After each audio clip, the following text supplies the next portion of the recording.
अंशकालिक और काम आप तो देखते होंगे कि 8 से 2 हम भी आपके विद्यालय में जाते हैं, 9 से 3 हम भी आपके विद्यालय में जाते हैं, लेकिन कितनी दुर्दशा की बात है। अंशकालिक कहा जाता है, काम पूर्णकालिक का लिया जाता लेकिन अंशकालिक कहा जाता। अच्छा मित्र, अनुदेशक साथियों से जुड़ी आज के इस वीडियो में एक नई अपडेट के बारे में बात करने वाले हैं, जो कि आप सभी शिक्षा मित्र अनुदेशक साथियों के लिए काफी महत्वपूर्ण होने वाली है।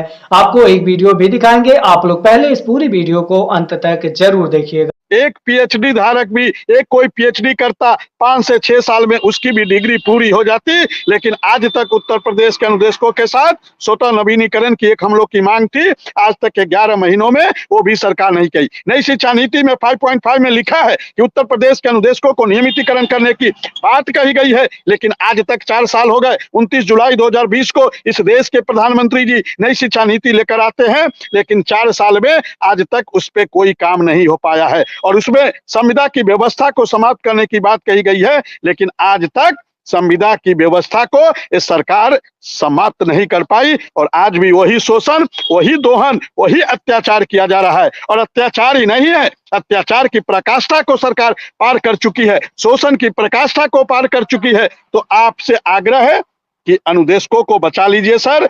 अनुदेशक आपके विभाग के हैं, आपके छोटे भाई हैं, आपके अनुज हैं, आपके परिवार के सदस्य हैं, तो कृपया करके अनुदेशकों को बचा लीजिए सर। हम आपसे यही गुहार करते हैं, यही निवेदन करते हैं, यही विनती करते हैं सर। जी सर। अंतिम कमेंट विनय सिंह के पास पहुंचेंगे। विनय सिंह जी, आपने सुना अनुदेशक और शिक्षा मित्र दोनों आपके साथ खुल के आने के लिए तैयार है।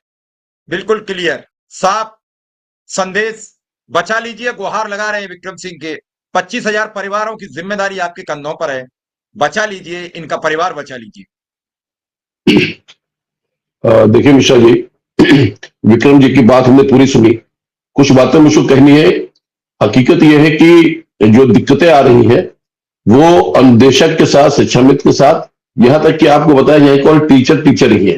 और कहा जहां अधिकतर मैंने विद्यालय से देखे हैं कि जहां केवल महिलाएं ही है, वहां भी बहुत दिक्कतें आती हैं। और ये दिक्कतें किसी एक उसमें नहीं। दूसरी चीज मैं बताऊंगा कि जो एक बात कही गई है कि संख्या कम होने की, संख्या कम तो सरकार चौपट कर रही है। 2-3 उदाहरण मैं बताऊंगा, विक्रम जी ध्यान से सुनिएगा।